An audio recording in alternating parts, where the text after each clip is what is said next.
or Normandy landing.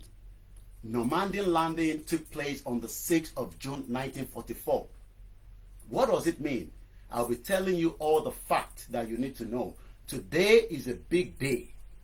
King Charles is on his way right now to attend it. The Prime Minister, Rishi Sunak, many important dignitaries around the world, they are already in France. This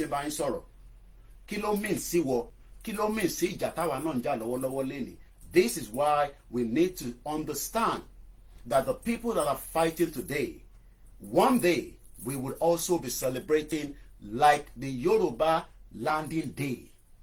And that is why I have used that topic. And that topic that we are treating, as you can see it for those of you that are watching. When is Yoruba D-Day? Yoruba no mani D-Day. That we will be landing and take ourselves back from the contraction known as the 1914 fraudulent amalgamation. But from what he said, the reason why he came out to support the Yoruba nation, when many people thought that it was not worth it to fight. But people that have fought during the 1944, June 6, they are being celebrated today as women that have become very old, men that have become very old, even those that have died. They are all being remembered in what is known as the Normandy Day, known as the D-Day. The D-Day of the Yoruba will also happen in our own lifetime. Let's listen to Oloye to start with.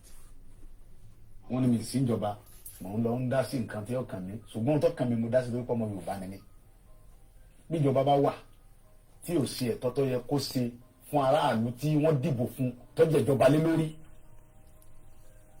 Tí ìjọba bá wà, tí ààbò bá sí fún aráàlú tó ró ìṣèjọba lé lórí, aráàlú dìde fúnra ẹ̀.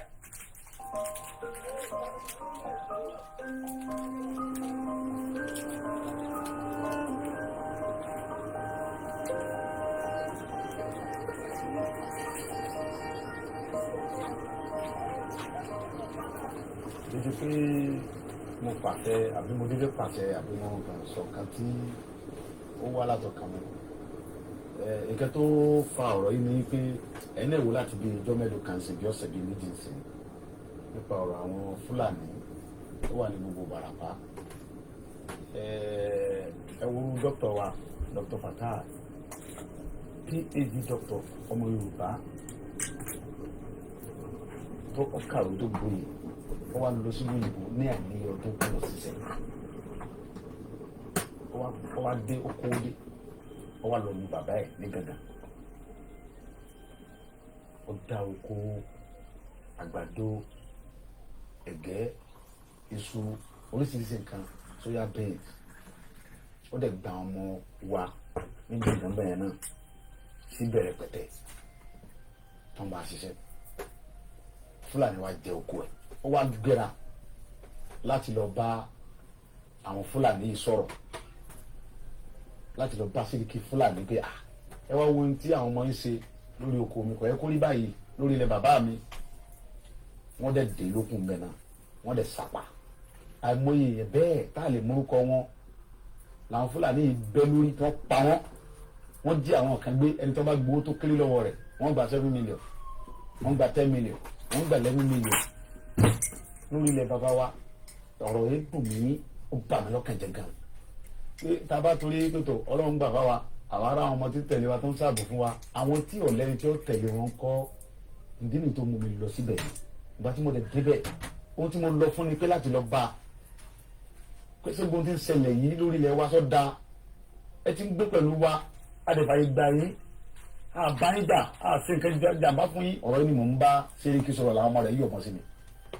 Mo gba ìbọn yẹn lọ́wọ́ ìkan yọ àké àgbà, ìkejì tún yọ ìbọn mi.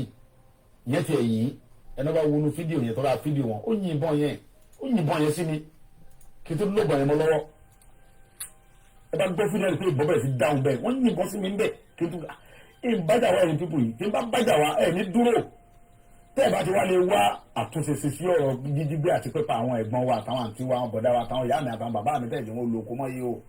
Ó fẹ́ tàkẹ́ forí lẹ̀ bàbá wa lẹ̀ ọ̀rọ̀ náà ń fà yìí sọ̀rọ̀ ẹ̀sìn kí sọ̀rọ̀ ọjà àwọn kan gbé wọn fẹ́ pa àwọn mùsùlùmí kílọ̀kàmẹ́ka mùsùlùmí kílọ̀kàmẹ́ka kírísítẹ̀ kílọ̀kàmẹ́ka gbogbo táwọn ń fà yìí èmi ò nídìí kẹta àlàáfíà Yorùbá ni màá wá ìfẹ́ kankan bẹ́ẹ̀ wọ́n ń dúnkòkò tọ́pọ̀ jù wọ́n ń dúnkòkò ntọ́lọ́hún táwọn tó ń dúnkòkò náà mọ̀ pé àwọn ń dúnkòkò mọ́ mi ṣùgbọ́n ohun tí èjé kí ẹrù bà mí ni pé ó ń bẹ nínú Bíbélì pé tíyẹn bá ń jà fún ẹ̀tọ́ ẹ̀ lórí nǹkan bàbá rẹ̀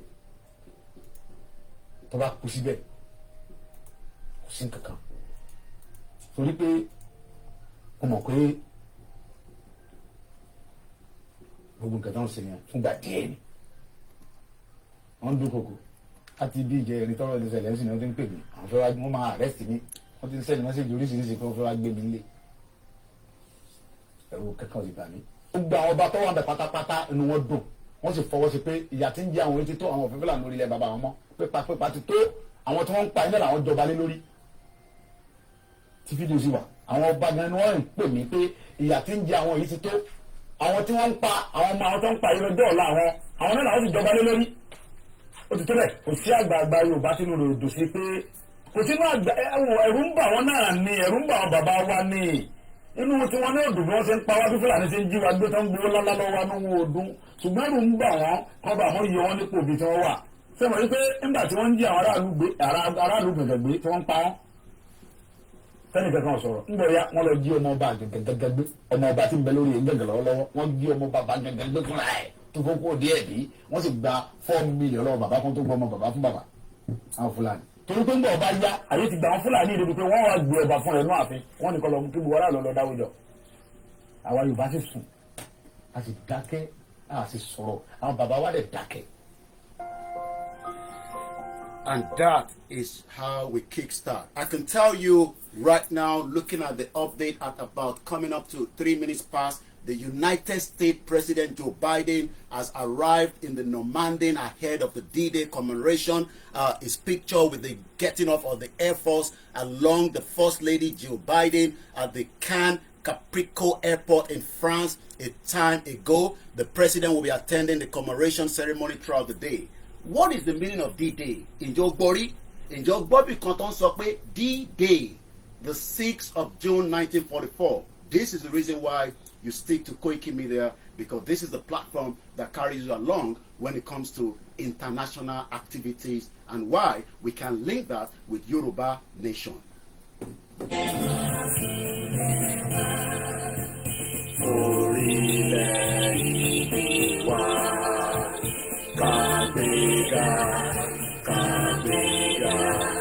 Kàgbéga Fálérí, ìgbàgbọ́ wa ni pé bá ti bẹ̀rù làbọ̀ mọ́ ká ṣiṣẹ́ ká jọlá ìṣọ̀kan àtòmìnira ní kẹ̀kẹ́ ká máa lépa ìtẹ̀síwájú fọ̀pọ̀ ire àtòhun tó dára ọmọ Oòduà dìde bọ́ sípò ẹ̀tọ́ rẹ ìwọ ni ìmọ́lẹ̀ ògo adúláwọ̀ àwa ni ìmọ́lẹ̀ ògo adúláwọ̀. And I'll take you through a bit of history this morning. Like I said, all the citizens that are French citizens, according to a Twitter or an X handle at GoodAble, every year on the anniversary of the hashtag D-Day, the French citizens take sand from the Omar beach and rub it into the gravestone of the fallen soldiers who gave their lives to liberate Europe. Ta ló máa fáwa ní liberation? Ta ló máa dúró when the time comes to support that the Yoruba people do not become the past?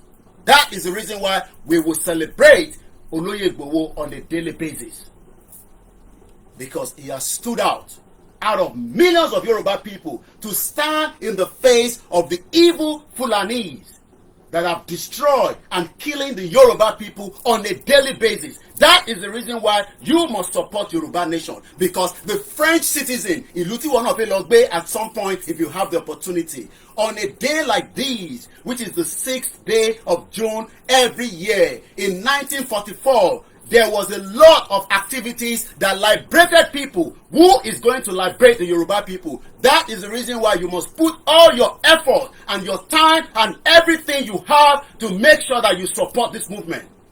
Because liberation is not going to come without and sacrifice. And I'm not talking about killing each other. We will sacrifice with our voice, with our money, with our time. You will have sleepless nights. Soon 8 hours if you want to liberate yourself from the shackles of the 1914 amalgamation, just like it happened in 1944. Because 1944, people rose to defeat the Nazis that were killing the French people. Some of you are sitting back because could consign me. Some of you are waiting because it is not yet time. While millions of Yoruba people are being massacred and killed on a daily basis. When are you going to rise up and also be involved in the Yoruba struggle? Don't sit back. It is everybody's responsibility, just like the French people continue to say thank you to the heroes and the heroines that made them to be liberated today. Liberation is not going to come without sacrifice. That is why you need a Shanghai visa to travel through French country. Because àwọn kan ló liberate wọn, àwọn kan ló sacrifice ayé wọn kí ìwọ náà fẹ́ fi lọ gbé níbẹ̀. So when we talk about liberation and the self-determination, some of you always think that it is a joke. Today is a big day. It only moved Joe Biden to leave America and travel all the way to France. It is an important day. It is called the D-Day. Níjọ́ wo ni Yorùbá náà máa ní D-Day and land so that we can be free from the shackles of the West. That is the message this morning. Don't sit back. Owó ló ní, get involved. Knowledge ló ní. Don't wait until we are all eliminated by the agenda of the Fulanis that is there. Gbogbo wa la mọ̀ agenda yẹn wà. But we live in denial because we are waiting for somebody or something to happen. We will all have to be involved, just like those that are getting involved supported it in 1944, June precisely. Let's first go through the history, because ẹni tó mọ ìtàn ó gbọ́dọ̀ bá àrọ́bá. Many Yoruba people want me to throw away the history of where we started from. And maybe I should remind you again this. Ẹ ń sọ pé kò ní wá sí ìmúṣẹ.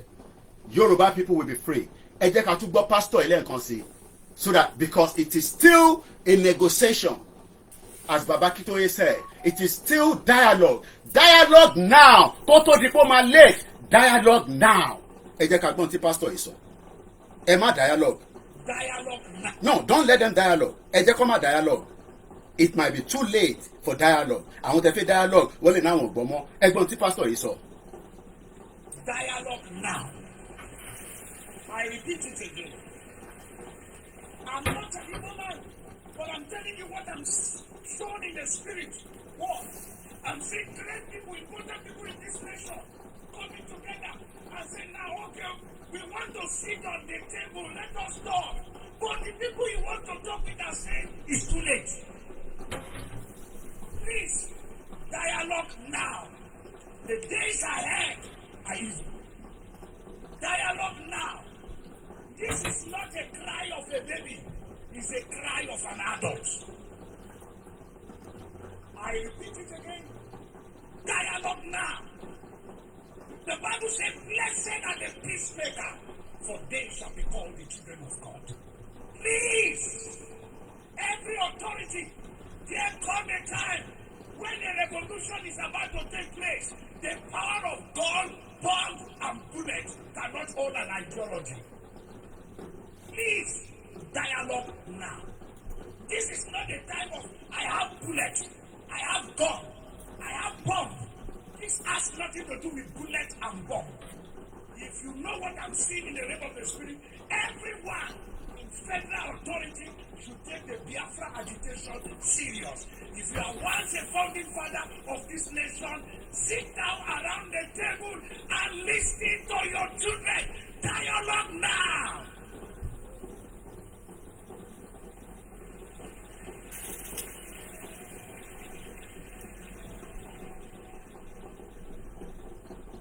This is not the time to arrest anybody.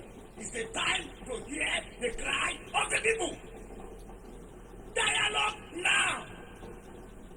Because it's going to be the last resultant solution at the end.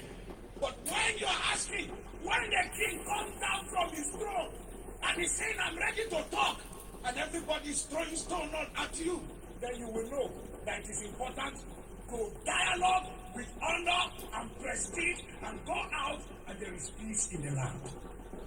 Dialogue now. I repeat it again. Let's hope that the government will take heed to dialogue with those that would say they want to be free. The discussion is focused on the Normandic Day. Normandy is a very, very important day. Ọba Bíbáì, King Charles àti ìyàwó ẹ̀, they are already in France. Mo kí gbogbo ẹ̀yin ará France. I can see them already on the tread. And I'm sure they can see the amount of security that is present today in France or probably Paris and in those areas. So let's go to the history of the Normandic Day. What do we know? And what can we talk about it? Let me first give you the summary. This event takes place in France and also in the United Kingdom to mark the 80th anniversary of the Allied invasion of France. The United States President Joe Biden, King Charles III, and among the world leaders attending this ceremony. 5 years ago, 225 veterans traveled to Normandy for the commemorations, but this year they were just 23 because at Bati Day, some of them have died. People that sacrifice, people that put their life in the front line, people that say that they want to be liberated.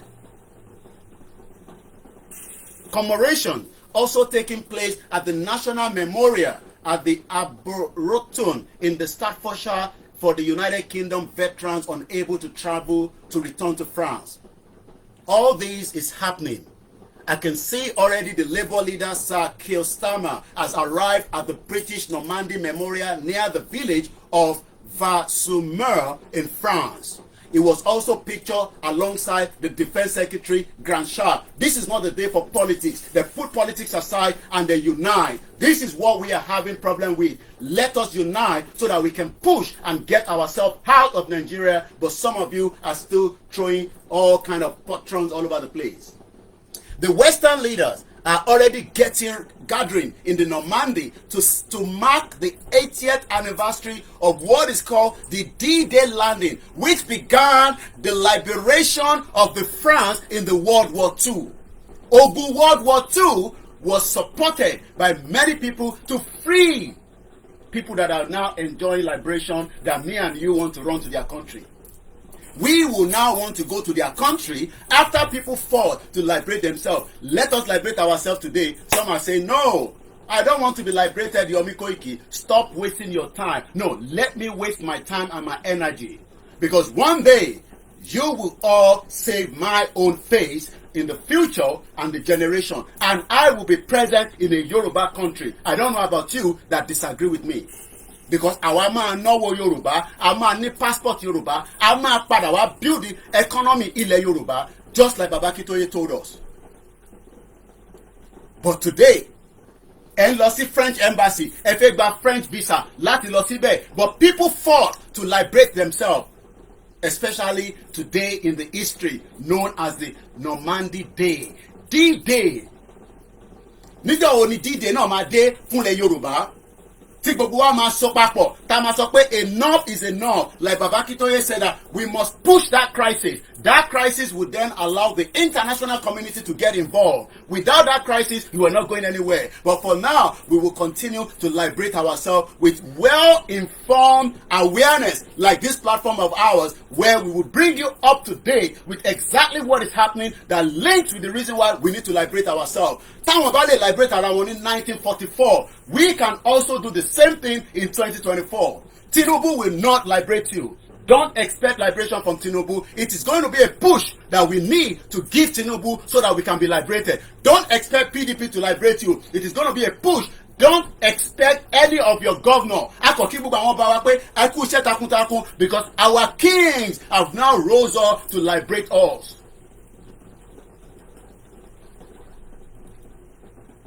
Once again, we appreciate you all. Those and one Konomo Yoruba thought dúró pé at the point when this is going to happen, I will be in the front. I will not be at the back. This is not the time for joking. Ere Yoruba nation kì í ṣe eré rárá. It is very, very important because it is going to liberate us for the rest of the generation to come. Just like 80 years ago, people were being liberated in 1944. June 6th, precisely. When are we going to liberate ourselves? That involves me and you, not just myself. Olóyè nìkan ò lè ṣe, Baba Akintoye nìkan ò lè ṣe. Gbogbo wa gbọ́dọ̀ come together in one formidable force and push those that do not want us to get our freedom and our liberation. Liberation, ò lè rà ní Tesco, ò lè rà ní Asda. You cannot buy it in Mushi Market. You cannot buy it in Ojuelegba. It has to be something that we will demand and we will take it. But some of you said no. So let me take you to the history of the D-Day. What do we know? Let me first give you some of the 10 facts. Mẹ́wàá, things you need to know ìrírò ọjọ́ ìní, so that when táwọn kan bá argue pé Yorùbá nation wọ́n ló ń jà fún, máa sọ fún wọn pé bó ṣe ń jà fún Yorùbá nation bẹ́ẹ̀ náà ni wọ́n ṣe ń jà fún ìjọ kan tó ń pè ní D-Day. Tó bá tẹ̀lé pronounce Normandy, máa rántí D-Day pé Koiki sọ pé D-Day àwọn kan jà ní 1944 láti liberate àwọn èèyàn wọn.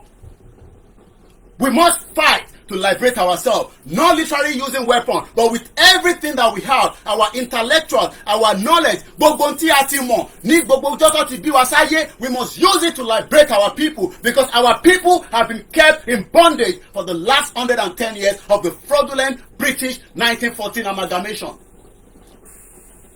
10 things you need to know about D-Day. Ẹlòmíì ò gbọ́ rí. This is the platform that will enlighten you about why Yoruba needs to be free. Number 1, let's go straight to it. D-Day, known as the June 6, 1944, was the largest. Are we going to see Yoruba people trooping from Benin Republic, Togo, Ghana, from all over the world to come and represent when the D-Day of the Yoruba landing comes?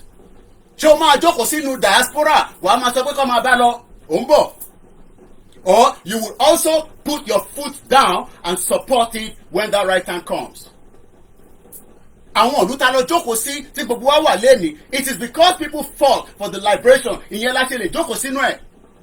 Ìjọ táwa náà bá ti dìde ta liberate àwọn èèyàn wa, the next generation will remember every single one of us. This is the reason why you must support self-determination. D-Day, 6th of June 1944, was the largest amphibious invasion in the history of warfare. Látijọ́ tó ti ń jagun ní gbogbo àgbáyé, it was the D-Day. Òun ló yàtọ̀. The statistics of the D-Day, code name Operation Overlord, is staggering. Tó ń ṣe wọ́n tó ń fẹ́ gbọ́tẹ̀ tó fẹ́ dìtẹ̀ fún ọmọ Yorùbá torí pé wọ́n máa fún ẹ ní peanut. You are looking for information láti fi jẹ́ kí wọ́n fi mú wa. You are looking for information to derail the system that we are putting to make sure that we can liberate ourselves. Òun fi mú filẹ̀. Ọ̀dàlẹ̀ balẹ̀ kú, ẹni tó bá dalẹ̀ máa balẹ̀ lọ ni láṣẹ Èdùmàrè. Because when they were putting this together, tabarẹ́ ni tó dalẹ̀ fún wọn, ni máa celebrate lẹ́nìí. Because people that were all involved wọ́n ṣẹnu múkẹ́lẹ́ until when that invasion happened. Ó dé bá wọn yẹn lójijì. Gbogbo tá a máa ṣe kọ́ la máa sọ lórí social media mọ́. Don't expect me to come and tell you everything that we are going to do, because in 1944 there was a code name called Operation Overlord. Yeah, come, they can't see you. Operation Overlord. Let me do that. I'm already live now. For me to see me. Operation Overlord. Níjọ́ wo làwa náà máa ṣe irú ẹ̀? Níjọ́ wo làwa náà máa ṣe irú ẹ̀ láti fi free ara wa? Níjọ́ wo la máa ṣe láti fi kéne láti fi free ara wa? But many of you, ẹ fẹ́ sit back, ẹ kàn fẹ́ jẹ́ kí Yorùbá nation kó dé, kí wọn náà wá jẹ́nu ẹ̀, ó fi darapọ̀. But níjọ́ náà lọ́hùn ní 1944, àwọn náà ní operation. Kò sí àwọn tó ń jàjà fún láti liberate. You must come together in one uniform. Kò ń ṣe pé àwọn kan máa ṣe tiwọn ní Sokoto, àwọn kan máa ṣe tiwọn lójú Ẹlẹ́gbà. Àfẹ́ wà lábẹ́ bàbá Kítóyè nítorí pé ó slow jù. Ṣèbẹ́ ti lọ sọ́dọ̀ onítìrì, ẹ̀ tí níbi tó gbé yín dé. Ibo ló gbé yín lọ? Carry you go nowhere. All different groups forming themselves. Instead kan wà lábẹ́ bàbá kí gbogbo wa make that push. Olúkálùkù fẹ́ jẹ leader, ó fẹ́ jẹ leader. Ṣèbóhùn lẹ́ ń jẹ lọ́wọ́lọ́wọ́ nísìn. Baba Kitoye remained the leader of the Yoruba self-determination. Bẹ́fẹ́ bẹ́kọ̀, ẹ máa accept it. I am not saying the leader of all the Yorubas because aláwọn oríṣiríṣi leaders tí wọ́n nífẹ̀ẹ́ ọmọ Yorùbá. Bẹ́ẹ̀ àṣà bàbá lẹ́kìtì, àwọn jẹun tán fi gbogbo ẹ̀ jẹun. So in 1944, àwọn kan kóra wọn jọ ìlú oríṣiríṣi America, France, Italy, Canada. Wọ́n kóra wọn jọ, wọ́n ní àwọn máa lọ liberate àwọn kan ní 1944. That is what is called the D-Day. The Allies, the statistics of the D-Day, codename Operation Overlord, is staggering. Tó bá ní kan staggering, nǹkan tó heavy gan. The Allies used over 5,000 ships. Do you understand what that means? 5,000 ships were moving in one direction. Níjọ́ only 5 million Yoruba people will move. We will shut down Nigeria with 5 million Yoruba people. That move by. Well, people about everything will shut down. But as you learn to me, Koiki send owó oúnjẹ sí mi. Mo fẹ́ fún ìyàwó mi lóúnjẹ nílé. Ìyàwó ẹ̀ jẹun tẹ́lẹ̀ rí ni. Oúnjẹ ò ló ń fún tẹ́lẹ̀. Tí bá ti lọ fún 3 days nísìn, kí ni màmá fi tọ́jú ìyàwó mi? Kí ló fi ń tọ́jú ẹ̀ tẹ́lẹ̀? Idiot all over the place. Tẹ̀tí ní kí n má bòyí mọ́ anyway. When we move with 5 million of us, ní gbogbo state kankan, kò sí bá bá lẹ́ni náà. Tá a bá tẹ̀ níbọn, tá a ní kóńdó 5 million. Kó máa move ní. Tá a máa move. Attention tí gbogbo ẹ dúró tán. Wọ́n bí bàbá wọn dá. Èèyàn mélòó ló fẹ́ pa? But ẹ̀ ń dúró. Olóyè ó yá máa bọ̀ wá gbà wálẹ̀. Olóyè wá gbà wálẹ̀. No, we will all move. Olóyè ò lè sí ní gbogbo state. Àwa la máa dúró ní gbogbo state kankan. La máa gbé ìgẹ̀ wá síta. La máa gbé ìgẹ̀ wá síta. Tó bá fẹ́ yìnbọn kan yìnbọn yẹn, a máa gbé ìgẹ̀ wá síta dúró dè wọ́n pé ẹ̀ tó bẹ́ẹ̀ àwa la nílẹ̀ yìí. But ẹ̀ ń dúró fún àwọn European country. Àwọn European country tó yẹ pé inú Nàìjíríà lọ ti ń suck you are dry. They are not going to liberate you.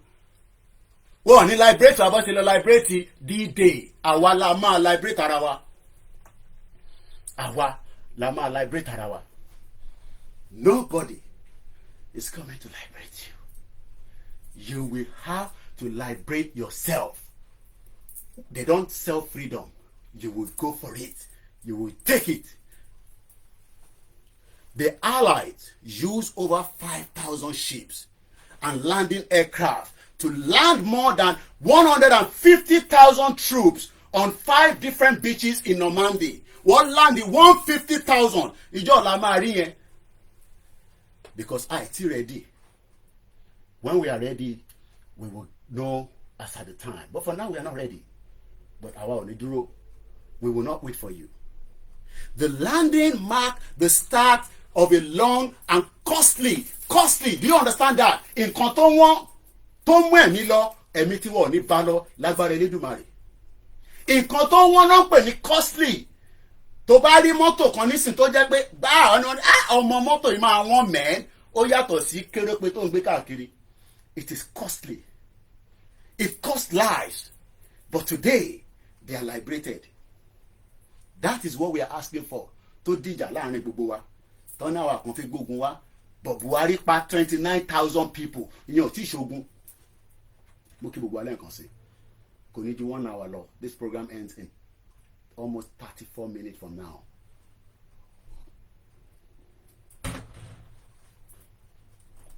It is called the D-Day. The landing marked the start of a long and costly campaign. Campaign là ń ṣe lọ́wọ́ nísìn. Wọ́n kí lẹ̀ ń ṣe lọ́wọ́? Ẹ kàn waste time. Ẹ ti ń pariwo Yorùbá nation látọdún mẹ́ta. Kò mú kankan jáde. Ó kù díẹ̀.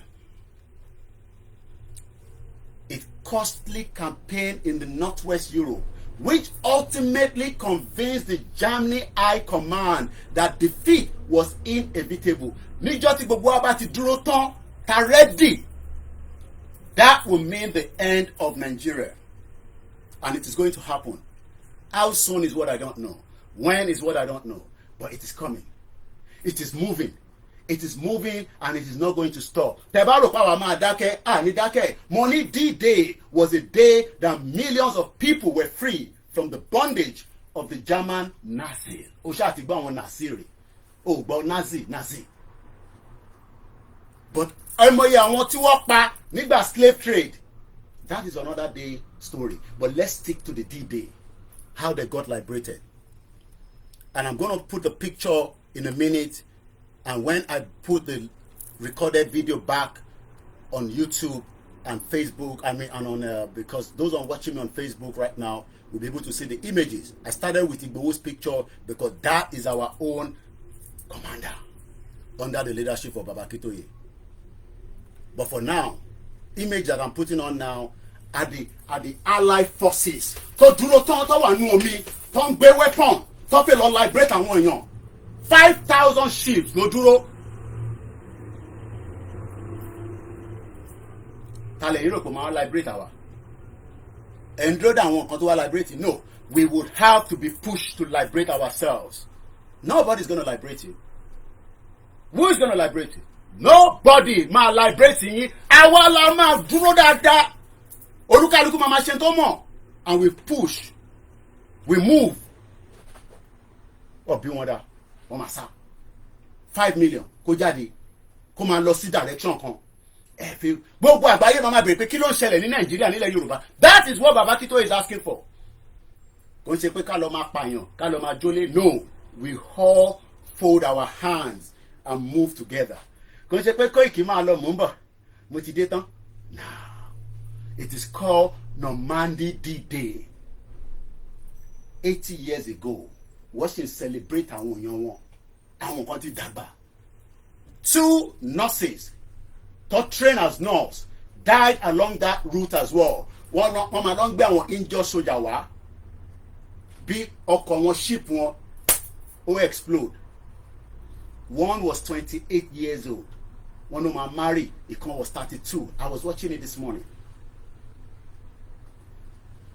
Let's go further. Number 1, 10 facts you need to know. Ma kọsílẹ̀, ma jot note. D-Day was the start of Operation Overlord. Overlord. Ìjọ ọ̀dà wa náà wà bẹ̀rẹ̀ operation wa tí àníwárẹ́ ni tó máa gbàbọ̀dẹ̀ tó fẹ́ sniff láti lọ sọ fáwọn security. Wọ́n ti fẹ́ bẹ̀rẹ̀ o. Because of 10 naira tó máa fún ẹ, I pity your life. On the day of June 6, 1944, Allied forces ó shock àwọn Nazi occupy France. Wọ́n expect pé wọ́n máa dé just like ìjọ kan máa wà táwa náà máa dé tí wọ́n ní expect wa. You're waiting for me to come and tell you, no, we will all move together. The Allied forces, not 1, not 2, not 3,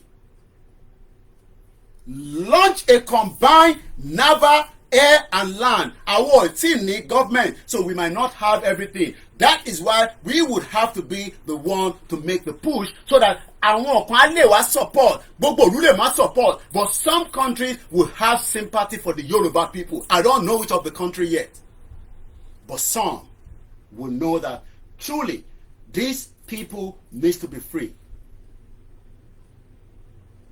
The assault on the Nazi-occupied France.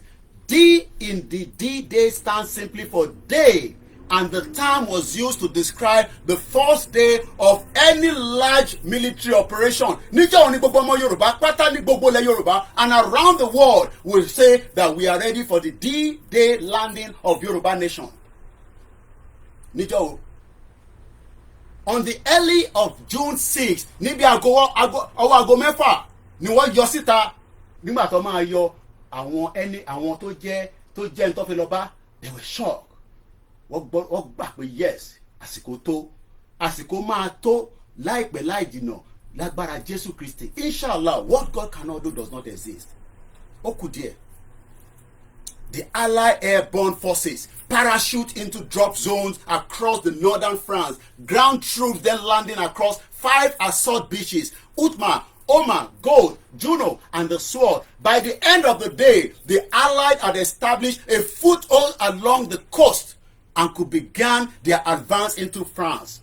When are we going to go into the advancement that we push? Well, ṣebí answers ni wọ́n ṣe tí àwọn èèyàn tó ń sá káàkiri. Imagine if every energy, every strength is put towards the push. Nigeria will never work. There is no amount of your prayer.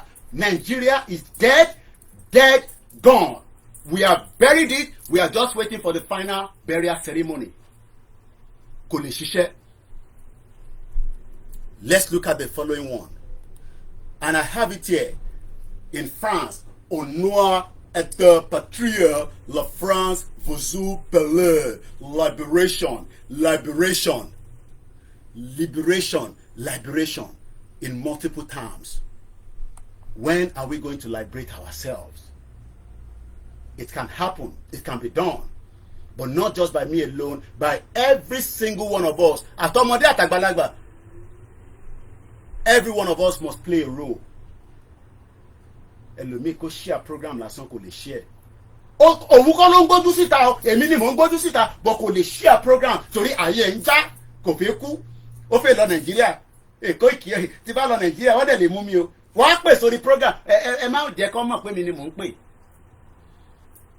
No problem. At least àwa ṣáà ti gbójú síta. Kò lè sí nǹkan tó máa fi wá ṣe lágbára Jésù Kristi. Let's go further. Number 2, torí pé program yóò gbọ́dọ̀ ju 1 hour lọ, and it's already almost 20 minutes as I can see with the time. So I'm going to move swiftly. Number 2, Overlord opened the long-awaited second front against Germany. The defeat of Germany was acknowledged as the Western Allied Principal War aimed as early as December 1941. Open a second front would revive pressure on the Soviet Union in the east, and the liberation of the France will weaken Germany's overall position in the Western Europe. The invasion, if successful, would drain German resources and block access to key military sites, securing the bridgehead in Normandy, and will allow the Allies to establish a viable presence in the Northern Europe for the first time since the Allied evacuation from Dunkirk in 1940. Number 3. D-Day required detailed planning. Hey, Koiki ẹgbẹ́ Yorùbá nation wá now, declare no. It needs planning. It needs detailed planning. Ẹgbẹ́ ká jáde ká wá lé gbogbo àwọlé ká wá máa wá wò bí orí rẹ̀ sí. Láti gba country níbo lẹ gbà sí. When you get a country, you hold on to that country, you will be the one in control of your resources from that day tẹ́ bá ti gba country. Àwọn ignorant people náà ti gba country.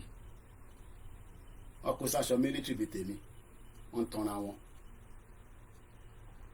Number 3, in the fact about D-Day, it required detail. Kódà up to the last thing that you can ever think of. Up to the seconds. Ṣé tá bá move ní primary báyìí? Ṣé tá bá rìn báyìí? Ṣé tá bá lọ báyìí? Gbogbo ẹ wá fẹ́ sọ Yorùbá nation di àwọn Kúnlé Afọláyan àwàdà kẹ́ríkẹ́rí kí máa wá kí máa sọ pé ibi tá à ń lọ lẹ́sẹ̀ ní ti bá tẹ̀ mọ̀ ṣẹ́nu tèmi lẹ́ẹ̀kọ́ ti sọ síta. Nígbà tó ń ṣe D-Day ní 1944 wọ́n sọ pé detailed planning, it required detailed planning. Sometimes planning mi à máa lọ tó lè take some time. Ẹ kọ́kọ́ fún owó, ẹ dá owó ọ̀ràn mílíọ̀nù 10 ẹ kọ́kọ́ lọ máa dáwó yẹn, then we will know what to do at the appropriate time. Máa sọ pé kò ní wá sí ìmúṣẹ lágbára Ọlọ́run ó ń bọ̀ ó ń kù díẹ̀. The push is getting closer. and the gods of the Yoruba land from the Jesus and the Muhammad are also in line with us. Lieutenant General Frederick Morgan and his team of the British, American and Canadian officers submitted plans to the invasion in July 1943, a year before the invasion. Wọ́n submit gbogbo plan wọn pé ọ̀nà tá a máa gbà lélẹ́yìí. Ẹlòmíì nísìn bó ṣe máa fẹ́ gbọ́n tí wọ́n sọ when it talk to security. A náà ń ṣe Yorùbá nation kò ṣe Yorùbá nation náà. Ó yẹ ẹ bá ń connect mi pẹ̀lú olóyè Ìgbòho. Olóyè kí ló ti kú ìgbé là ń lọ nísìn. Àwọn ọ̀tá wọ́n ti sọ pé ló yíká olóyè Ìgbòho, but Ọlọ́run ọba Elédùmarè tó láyé tó lọ́run tó lóyè gbà fún pé Ọlọ́run ló lẹ̀mí òun ẹ̀ ní rí mú gbogbo ọ̀nà tó bá máa lò pátá tá máa fi rìnrìn àjò yìí kò sẹ́nì kankan tó máa mọ̀ òun àtọba Elédùmarè tó dá ló máa dàrẹ́tẹ̀ àti bàbá Akíntóyè tó o bá lè tẹ̀lé wọn lẹ́yìn àti Ọ̀túnba Démọ́lá go and start your own movement kò sẹ́ni tó dì yín mú. Detailed planning 1 year before the invasion àwọn military officer wọ́n submitted fáwọn committee àwọn committee wá bẹ̀rẹ̀ sí ń wò detail ìyẹn ló ṣe wà successful ìyẹn ni Joe Biden lè fi travel lẹ́ni tó bá jẹ́ pé kò wà successful táwọn ọ̀dàlẹ̀ ti kó sí wọn láàrin bẹ́ẹ̀ nǹkan ṣe fẹ́ wá kó wa sí láàrin níbo lẹ bá ṣẹ́ dé níbo ló kù sí because some of you are not ready. Majority are ready, but àwọn kan sniffer dog ni wọ́n. Mo lọ sọ̀rọ̀ dé. Mo kí gbogbo ẹ̀yin akọni. Mo kí ẹ̀yin iron lady. Mo fi tiyín sọ̀rọ̀ lórí program. Ẹ bá mi kọ́ tibí àkẹ́ bá ń sọ fún wọn pé kọ́ dúró dáadáa. We need those women. Àwọn kan ní obìnrin dáadáa tó dúró fún olóyè tó ń pè ní iron lady group. Iṣẹ́ ń bọ̀ tí gbogbo àjọ máa ṣe. Òkú díẹ̀ nìbọn ró. Ẹlẹ́dẹ̀ àdọ́yọ̀ ariwo àlọ́ àpọ̀ lórí àárín Yorùbá ìdọ̀sán yìí no retreat no surrender a máa délẹ̀ lérí lágbára Jésù Kristi.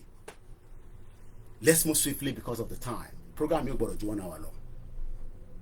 Although limited planning for the invasion of Europe began sooner after the evacuation of Dunkirk in 1940, but the detailed operation for Operation Overlord did not begin until after the Tehran Conference in 1943.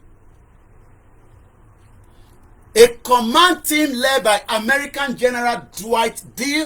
S. Hoover was formed in December 1943 to plan the Navy and the air and the landing operation. Deception campaign. Gbogbo nǹkan ló wà involved. Tẹ́ bá ń jàjàgbara. Everything is involved. Tẹ́ bá ń jàjàgbara. Ẹ̀gbọ́n kan tó sọ níbẹ̀. Deception campaigns were developed to draw the German attention. Àwa náà máa ná àwọn deception. Tá máa ná àwọn kọ́kọ́ tá máa ṣe tá máa fi distract ẹ̀mí wọn kúrò nítorí pé ibi táwa fẹ́ gbà àfẹ́jẹ́ kọ́ mọ̀. Àfẹ́jẹ́ kí Fúlàní mọ̀ tá bá ń bọ̀ nínú gbó. Kò ń ṣe kí wèrè kan ti lọ sọ fún wọn pé Ìgbòho ti wà lọ́nà o. Mo ti rí signal. Torí tẹ́lómi wá nìyẹn. To sell us back out to the criminals. Mo kí gbogbo ẹ̀yin bàbá mi ẹ̀yin brothers mi tẹ́ wà nílé. Tẹ́ dúró dáadáa. Ọba Elédùmarè dúró ti gbogbo wa. Àjọ máa délẹ̀ lérí ni. I told you that I will make it down when that time comes. Wọ́n ní pàtó ẹ̀ fún mi láti UK. Let's go further. There was a deception campaign láti draw attention àwọn German so that láti direct wọn away from ibi tí wọ́n máa land the 5,000 ship sí. From the Normandy. Because if you don't, move them, how will you land the 5,000 ship? So ẹ̀kọ́ lọ máa ṣe nǹkan kan níbẹ̀ yẹn kí ló ń ṣẹlẹ̀ níbẹ̀ yẹn àwọn máa lọ síbẹ̀ and the 5,000 ships landed about 6 a.m. To build up the resources for the invasion, to build up the resources a ní ká dáwó ká lè ní resources ká lè build it up wọ́n ní fẹ́ dáwó mo mọ̀ fẹ́ máa dá ó kù díẹ̀ a máa dáwó yẹn I know that.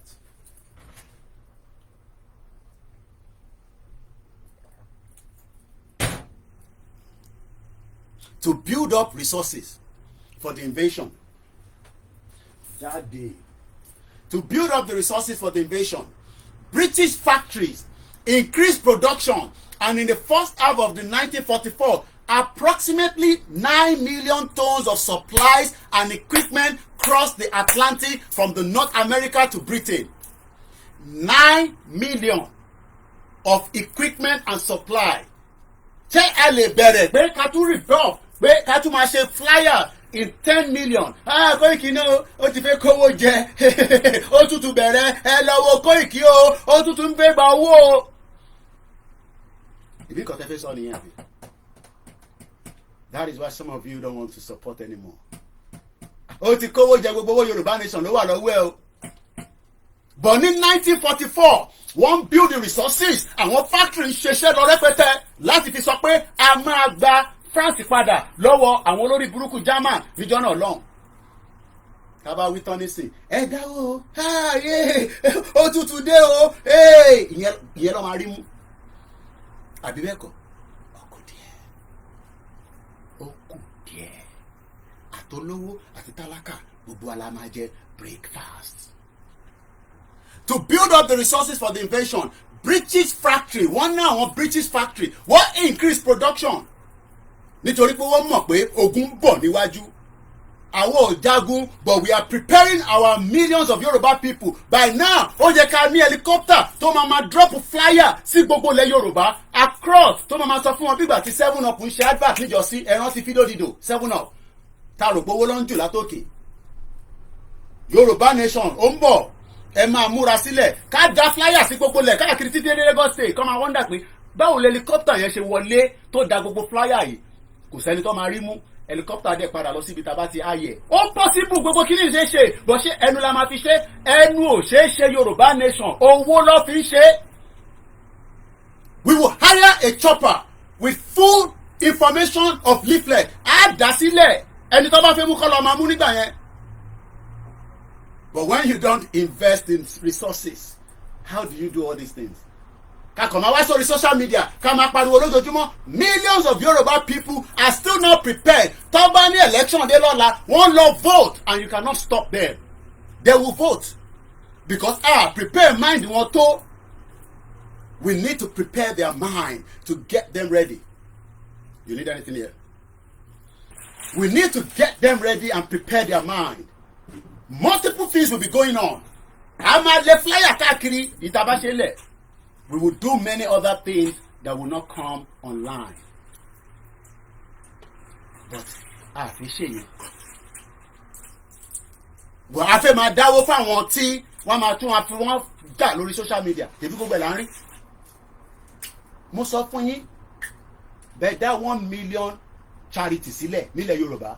Kí àwa diaspora máa dáwó sí ẹ bá mi fún lówó ẹ bá mi kọ́lé fún ẹ bá mi ra mọ́tò fún ó ti síìkì fẹ́ kò lè solve problem tó ń bẹ nílẹ̀ Yorùbá gbogbo ẹni mo fi sọ. Government ló máa resolve majority of the problem tẹ́yìn diaspora ń pump owó sí. Owó tẹ̀ ń pump yẹn èèyàn 2-3 péré nìkan ló ń support kò support millions of people. Wọ́n dẹ̀ níbi tí yàn bá ti ń ṣe náà ló ti máa jẹ àtayébáyé nìyẹn má kọ̀ jàjẹ́ pa ni bẹ́ẹ̀ níbi tí mo ti ń ṣe ni máa ti jẹ. No ṣe wàhálà bí àṣà brother mi easy ó ní Koiki máa ṣe díẹ̀díẹ̀ torí pé tó bá ń sọ̀rọ̀ nígbà míì iṣan ọ̀run á máa jáde so ibi tí máa ti ṣe kọ́ ni máa ti jẹ yẹ̀bẹ́ tí mo ti jẹ ni máa ti jẹ náà bọ̀ má jàjẹ́ pa ni wọ́n sọ. Ẹ máa dáwó ẹ máa invest pé ẹ ń ṣe charity kan kò lè solve gbogbo problem tó wà ní 191 local government nílẹ̀ Yorùbá lẹ́nu. We need a government that is a Yoruba government that will support and love us. Ẹ lọ wo paper lẹ́ni àwọn northerners sọ pé àwọn ò fẹ́ kí ló ń pè mo ń bọ̀ mo fi get it right wọ́n náà wọ́n fẹ́ kí ni mo post láàárọ̀ yìí they are not ready for it. Wọ́n ṣe bíìlì kan lọ́wọ́ ní senate nísìn. The northern nomadic Fulanis wọ́n wà against it. Cattle grazing they are against it. You know why? Because ọ̀dọ̀ wa ló ti ń ṣe ayé tí màálù máa wọnú igbó tó ń ṣe igbó tí ó jẹ́ pé farm á máa jẹ gbogbo tọ́gbìn síbẹ̀ ṣá ayé nìyẹn. Mo fẹ́ mú story ẹ̀ jáde properly mo ń bọ̀. Òun lélẹ̀ northern senators àwọn ọlọ́pọ̀ jù ní senate Northern senators àti MacBan have rejected the bill restricting elders movement. Why are you moving them? Leave them where they are. Kill them and bring them in the killed one, and then we will buy it from you. Well, they want the cow to be moving from point A to B and destroying people's land. Òun lélẹ̀, òun ló wà nínú pépà lẹ́nìí, Daily Trust. Northern senators sọ pé àwọn ò gbà. Àwọn ò fẹ́ anything called, the restricting of their cows. Àwọn màálù wọn. That is the country you want to stay in. That is the country that many of you are praying to remain in. I don't pray for such. Àwọn ọ̀dẹ̀lọ́pọ̀ ní Senate. Let's focus back on the D-Day, because that is the purpose of the program this morning.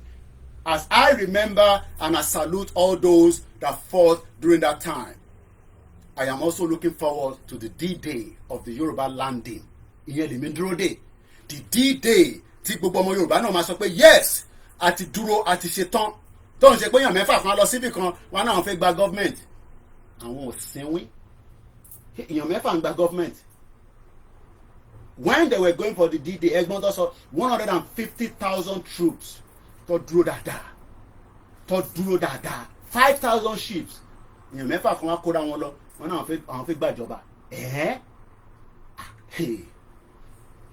Let's go further.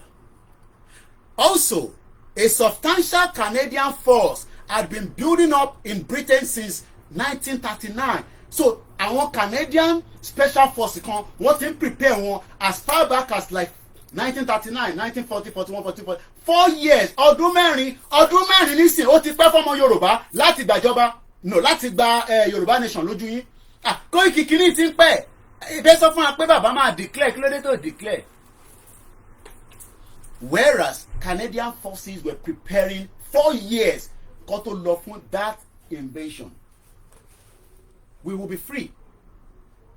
Ó kù díẹ̀ ni. Let's go further. And over 1.4 million American servicemen arrived. Kábíyèsí Elédùmarè. 1.4 million of American soldiers. Wọ́n dé ní 1943 to partake in that invasion landing. Àwọn ò ní weapon tá fi fi jà. But ẹ sọ pé kí 5 million jáde nísìn. Àwọn 3 million àkọ́kọ́ béèrè pé Koiki, owó oúnjẹ tí máa fún ìyàwó mi, báwo la ṣe máa ṣe? Owó oúnjẹ tí máa fún màmá mi, báwo la ṣe máa ṣe? But about ṣe enough resources. Oh yes, things will be sorted out ahead. Ìyẹn la ṣe ní ẹ lọ máa dáwó sílẹ̀ nísìn. So that ká lè máa prepare fún ẹ bá mi máa kọ́ síbẹ̀ the D-Day landing of the Yoruba nation. D-Day làwọn náà máa pè é, D-Day landing, ìjọ tó máa jẹ́, àsìkò tó máa jẹ́, ó kù sọ́wọ́ ọbẹ̀ Elédùmarè. We must be preparing our mind and our souls for it. Kò ń ṣe pé ká kàn máa gbọ́ program, ká máa distract ara wa. Ẹ wá wo o, wọ́n kówó fún o, wọ́n nà lẹ́gbàá o. Jágbajàgba jógbójògbó. Jágbajàgba jógbójògbó. Tá bá níjọba tó ń ṣiṣẹ́ ní Nàìjíríà, ṣé èèyàn kan á máa sọ pé á fẹ́ nàyàn, èèyàn kan á máa sọ pé ẹ bá mi fún lówó? You dare not do that in this country. Wọ́n bí bá bẹ́ẹ̀ dà. Pẹ̀lú ẹ̀kọ́ lè mi fi lọ. Mo kàn sọ fún yín ni. Continue to invest your money in such. Kò lè gbé Yorùbá dìde lọ sí anywhere. Irọ́ là ń pa fúnra wa. 1.4 million American soldiers went for the D-Day.